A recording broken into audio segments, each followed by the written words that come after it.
Hi, Susie. I'm 30 years old, single with no kids. I'm debt-free except for my mortgage. I hate to spend money, and I'm afraid to take risks, so I have been very cautious when it comes to investing. I don't have much of a nest egg, and that worries me. My goal is to retire at 65 and hope that I'm on the right track. Susie, how am I doing? Melissa, welcome to the Suze Orman Show. Girlfriend, I have a question to ask you. Why are you so afraid when it comes to money? I'm just afraid that I'm going to lose all the money that I've spent my whole life saving. Your whole life of 30 long years. And does this fear keep you up at night? No, not usually. Not usually, but every once in a while it creeps in and it stops you from doing anything with your money other than keeping it safe and sound, right? Correct. All right. You want to retire 35 years from now. Yes. If you are going to give yourself a grade, if you think doing exactly what you're doing right now, if you could meet that goal, what grade would you give yourself? It'd be between a B and a C. A B and a C. So you would be giving yourself probably a B minus, correct? Yes. Let's show everybody the money that you do have. So Melissa, as she told you, is 30 years of age. She's single. She has about $10,432 in retirement, $28,713 in an emergency fund, $200 in investments. Her current home value is $253,000, no credit card debt or consumer debt whatsoever, $197,000 in mortgage debt. She has total assets of $292,344 and $197,000 in debt for a net worth of $95,344.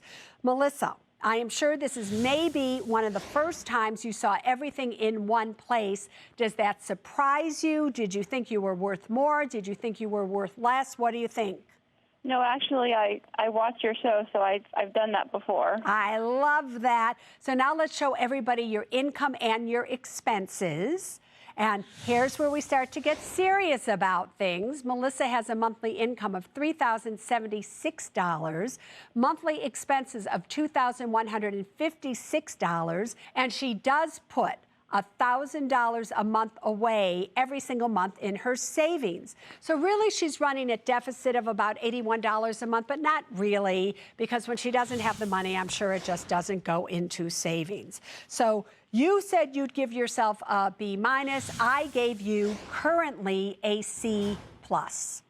Okay. All right, not so bad, because here's the good news. At 30, we have 35 years to have a plan that you put in action today to come into reality so that you can really retire at 65.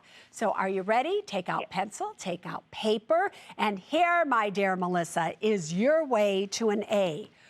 First, and probably the most important thing that you can do, can you just stop being so afraid? When you are afraid, you paralyze yourself and you don't do anything. Now, how do you stop being afraid? The only way I know to conquer fear is through action. So as soon as you start getting involved with your money, investing your money, doing the right thing with your money, you're going to find that you're not afraid anymore. Next, you need, however, to protect yourself against things you should be afraid about. So you have got to get yourself, especially because you're a single woman, a living revocable trust with an incapacity clause in it. At the end of this call right now, our producers will tell you exactly how to do that, and we will set you up with that.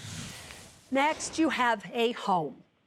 Now, I understand very well that you have some equity in this home, but you're also paying a pretty high interest rate given what's currently out there.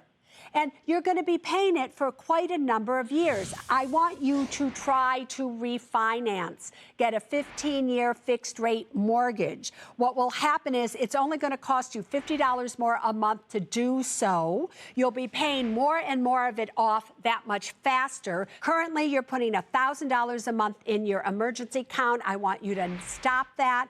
I want you to put only about $580 or whatever it may be a month in your emergency account. And and take the other $416 and open up a Roth IRA, dollar cost average into it every single month. And you're going to learn how to buy high-yielding, dividend-paying stocks and or exchange-traded funds. If you do everything that I just told you to do, at the age of 65, you'll own your home outright. Everything will be as it should. Your Social Security check, given your current expenses, if they stay right around here, will pay for everything.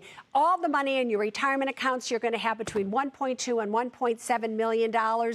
So you're going to be just fine. But you have to do what I just told you. So follow my way to your A.